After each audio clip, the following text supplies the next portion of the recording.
जी नमस्कार। नमस्ते सत साहेब सर। क्या नाम है जी आपका? राधा गणेश यादव। राधा जी कहाँ से आए हैं आप? जिला सातारा, महाराष्ट्र से। जी क्या करते हैं आप? मैं पहले एक कंपनी में अकाउंटेंट थी। अभी मेरा जेंट्स वेयर कबीर साहब गारमेंट कपड़े का शॉप है खुद का। राधा जी, संत रामपाल जी महाराज की शरण में आने से पहले आप क्या भक्ति साधना करते थे?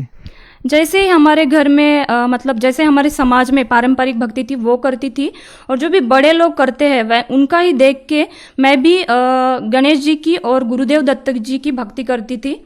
मेरे को ना बचपन से ही भगवान बहुत प्रिय लगते थे। उनकी मूर्ति ना जहाँ कहीं भी मैं अपने पिताजी के साथ जाऊँ तो वहाँ से मूर्ति खरीद के लाती थी, घर में उनको बिठाती थी मंदिर में, और उनके साथ घंटों बातें करती थी कि आप भगवान हो, आप कभी तो सामने आओगे। ऐसे में भक्ति करती थी। तो मैं ऐसे ही बचपन से भक्ति करती थी। जैसे जैसे मैं स्कूल जाने लगी, बड़ी होने लगी, जब मैं कॉलेज में गई थी तब मैं महाराष्ट्र में संतों की भूमि है तो मैंने ज्ञानेश्वरी ग्रंथ पढ़ा, भगवत गीता पढ़ी, तो उसमें से मेरे को इंटरेस्ट आने लगा कि ये कुछ अच्छा है।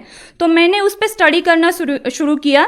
जैसे कि वहाँ को रात को 9 से 12 बजे उनके प्रवचन होते थे, कीर्तन होते थे, वो मैं सुनने जाती थी, डायरी लेके जाती थी, मैं सब नोट करती थी कि वो एक अध्याय लेते हैं या फिर एक दोहा लेते हैं और उस पे वो विस्तारित से बात करते हैं, बताते हैं कि हमने कैसे जीवन जीना है, नहीं जीना है। तो मेरे को वो अच्छा लगने लगा, तो मैंने भी उस पर स्टडी किया और मैं भी खुद एक वक्ता बन गई। मैं भी प्रवचन करने लगी कॉलेज के टाइम में ही।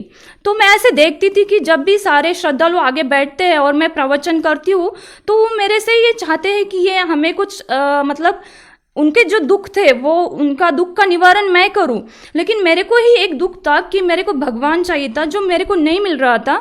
तो मैं उस बात से संतुष्ट नहीं थी कि जो मैं बता रही हूँ इनको ये सही नहीं है, मेरे को सही भगवान चाहिए, मेरे को भी कोई गुरु चाहिए।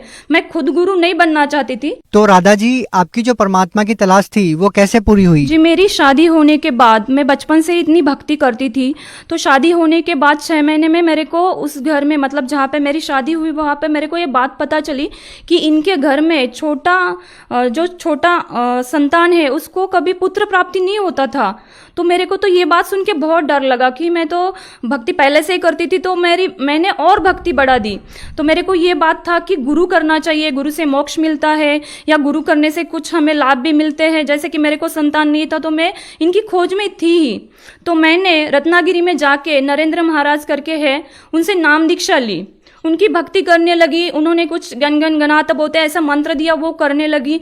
मैं साल भर वो मंत्र किया, इतने मन से किया, लेकिन फिर भी मेरे को संतान प्राप्ति नहीं हुई। इसके साथ मैं डॉक्टर को भी ट्रीटमेंट कर रही थी। जैसे कि मेरे हस्बैंड आर्मी में थे तो मैं हरियाणा, पंजाब, जहाँ भी उनके साथ जाऊँ, जहाँ जाऊँ वहाँ बड़े डॉक्टर को दिखा रही थी।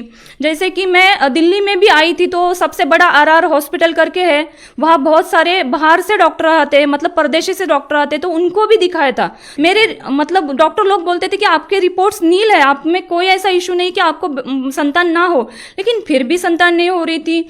वैसे भी मैं आध्यात्मिक में ज्यादा रुचि रखती थी, तो मैं भगवान पे भरोसा करती थी कि है भगवान तो वो मिलेगा। तो मैं ऐसी ही भक्ति करती रहती थी। तभी एक दिन मेरे हस्बैंड ने जम्मू कश्मीर से मेरे को फ़ोन किया और उन्होंने संत रामपाल जी महाराज जी के बारे में मुझे बताया कि ऐसे ऐसे संत हैं और उनका मैं आपको एक ज्ञान गंगा करके बुक कुरियर से भेज रहा हूँ, आप वो पढ़ना। उनके सत्संग आते हैं, उनके सत्संग आते वो भी सुनना, एक मेमोरी कार्ड भी लेना, मतलब डाउनलोड करना यूट्यूब से। ऐसे करके मेरे को उन्होंने सब बात बताया कि आप ढूंढ लो, सर्च करो तो आपको उनके सत्संग भी मिलेंगे।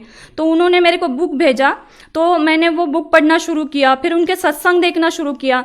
जैसे कि मैंने आपको बताया मेरे को आध्यात्मिक पहले ही रुचि थी, जो मैंने ग्रंथ भी पढ़े थे, तो अब मेरे समझ में आने लगा कि सच में इनमें तो संत रामपाल जी महाराज जी ने प्रूफ के साथ बताया है कि भगवत गीता में क्या है, ज्ञानेश्वरी में क्या है। और मैं जो पढ़ रही थी या मैं भी प्रवक्ता बन के किसी को सुना रही थी वो तो सब गलत था। जो मैं किसी को बता रही थी वो शास्त्रों के विरोध था। और जो मैं अभी ज्ञान गंगा बुक में पढ़ रही हूँ, जो मैं टीवी चैनल पे देख रही हूँ कि वो एक एक अध्याय का अर्थ प्रमाण के साथ बता रहे, तब वो बात मेरे समझ में आई।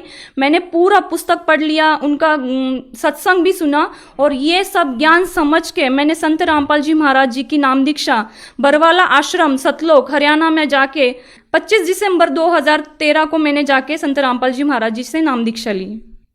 आपने बताया कि आपने संत रामपाल जी महाराज से नाम दीक्षा ली। आपने बहुत सारे गुरु बनाए, उनको अपनी समस्या भी बताई, लेकिन इसके बावजूद भी आपको कोई समाधान नहीं मिला। डॉक्टर्स के पास भी आप गए अपनी समस्या को लेके, बहुत सारा ट्रीटमेंट भी आपने करवाया, लेकिन जब आप संत रामपाल जी महाराज के आश्रम में जाते हैं तो आपकी संत रामपाल जी महाराज से क्या बात होती है? क्या उनसे आप मिल पाते हैं? क्या आपने अपनी समस्या संत रामपाल जी महाराज को बताई? जी, बहुत अच्छा क्वेश्चन किया सर आपने, क्योंकि मैंने जैसे आपको बताया कि मैंने पहले 2 गुरु किए थे। जब मैं उन गुरुओं के मिलने गई थी तब मैंने वहाँ का सिस्टम देखा था कि वहाँ पे वीआईपी की लाइन अलग होती है, पुलिस की लाइन अलग होती है, आर्मी की लाइन अलग होती है और जो गरीब है उनकी लाइन अलग होती है। और फिर दर्शन के लिए जब दिन सुबह से लेकर शाम तक नंबर आता है तो बताया जाता है कि गुरुजी अब नहीं है, कल सुबह दर्शन मिलेगा। तो मेरे को ये बात समझ में नहीं आती थी, मतलब ये समझ आ रहा था कि यार ऐसा क्यों, हम दुखों के लिए उनके पास आते हो और वो हमसे मिलते भी नहीं है, और अगर हम बहुत दूर दूर से आए तो हम रहेंगे कहाँ? तो उनकी जगह रहने के लिए भी पैसे देना है, खाने के लिए भी पैसे देना है, कंबल ओढ़ने के लिए चाहिए तो उसके लिए भी पैसा देना है। लेकिन जब मैं संत रामपाल जी महाराज जी के आश्रम में गई थी तो मैंने ये डिफरेंस देखा कि वहां तो बस एक ही लाइन है, चाहे वीआईपी आए, मंत्री आए, पुलिस आए, आर्मी वाले कोई भी आए, सभी एक लाइन में जाएंगे। और वहां तो सुबह से लेके शाम तक गुरुजी हर एक से मिलके सर पे हाथ रख के एक एक को आशीर्वाद दे के उनके दुख पूछ पूछ के दर्शन दे रहे थे। तो ये बहुत बड़ा डिफरेंट, मतलब जो मैं न्याय देने वाला भगवान जो ढूंढ रही थी कि इस दुनिया में न्याय नहीं है कहाँ, और वो दे सकता है तब बस एक भगवान दे सकता है। और जब मैं बरवाला आश्रम गई तब संत रामपाल जी महाराज जी के रूप में मुझे ये दिखाई दिया कि यहाँ न्याय मिलता है और वो सबको ऐसे दर्शन देते हैं। जब वो दर्शन देने के लिए आते हैं तो चाहे कितनी भी भीड़ हो, संत रामपाल जी महाराज हर एक को दर्शन देके हर एक का दुख सुन के ही वो वापस जाते थे। ये डिफरेंस मैंने इन 2 गुरुओं में देखा। और जैसे ही हम मतलब मैं बरवाला आश्रम पहुंची थी तो 9:30 बज चुके थे। हमने जैसे ही नाम दीक्षा ली, वहां पे हमें नियम बताए गए, हमने नाम दीक्षा ली। अभी दर्शन लेना चाहती थी, जैसे कि मेरे को उनके दर्शन करने ही थे, क्योंकि मेरे को पता चला था कि संत रामपाल जी महाराज मतलब जो कबीर साहिब के रूप है, जो बरवाला धाम में आए हुए वो भगवान है, तो उनको मैं देखना चाहती थी। लेकिन अभी वो दर्शन देके चले जा चुके थे और अब हम 2 पति पत्नी ही थे दर्शन के लिए।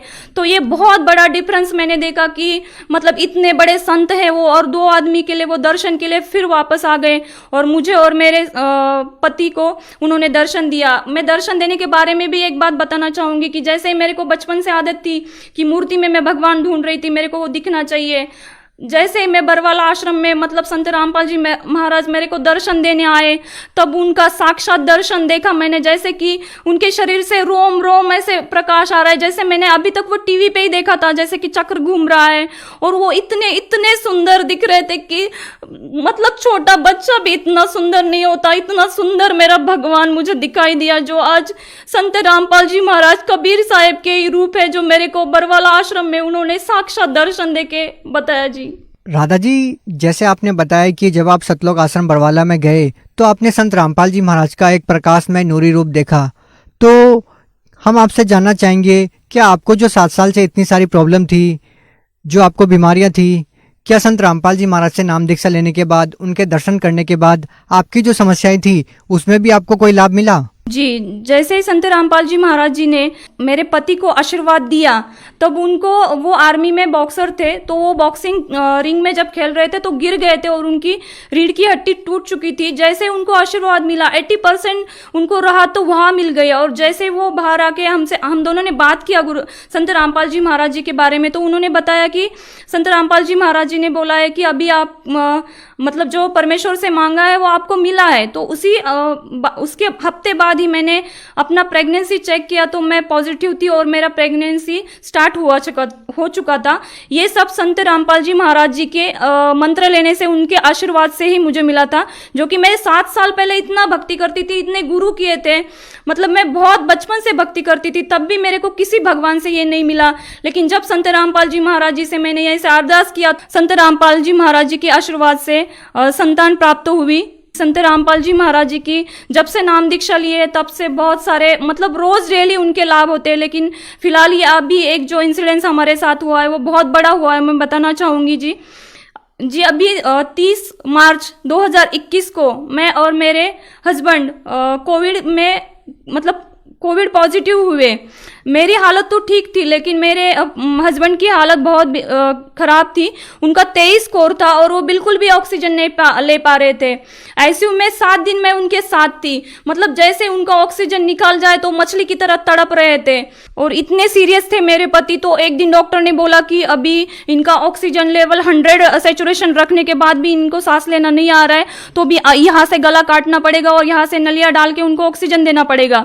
मेरे को इस बात से बहुत डर लगा। नहीं, मेरे मतलब जो परमेश्वर की मैं भक्ति करती हूँ, संत रामपाल जी महाराज जी की, तो इसमें से ऐसा तो नहीं होगा। तो मैंने उस टाइम तो डॉक्टर को कुछ भी बात नहीं बोला, मैं शाम को आपसे बात करूंगी ऐसे करके बोला। और जब मैंने प्रार्थना लगाई, मतलब मनोमन आत्मा से प्रार्थना की संत रामपाल जी महाराज जी से कि आपने जीवन दान तो दे दिया, लेकिन आप श्वास बढ़ाना आपके लिए कोई बड़ी बात नहीं, मतलब ये ऑक्सीजन था जो कम पड़ रहा था वो बढ़ाने के लिए आपके लिए कोई बड़ी बात नहीं है। ऐसे मैं मन में प्रार्थना करी। उसी दिन रात को मैं ऐसे रो रो के संत रामपाल जी महाराज जी से बात किया। उसी दिन 3 बजे जिस हॉस्पिटल में मेरे पति थे वहां पे और 11 पेशेंट थे जिनका सैचुरेशन 80% था, किसी का 85% था, लेकिन इनका बहुत कम था, 70-75 था।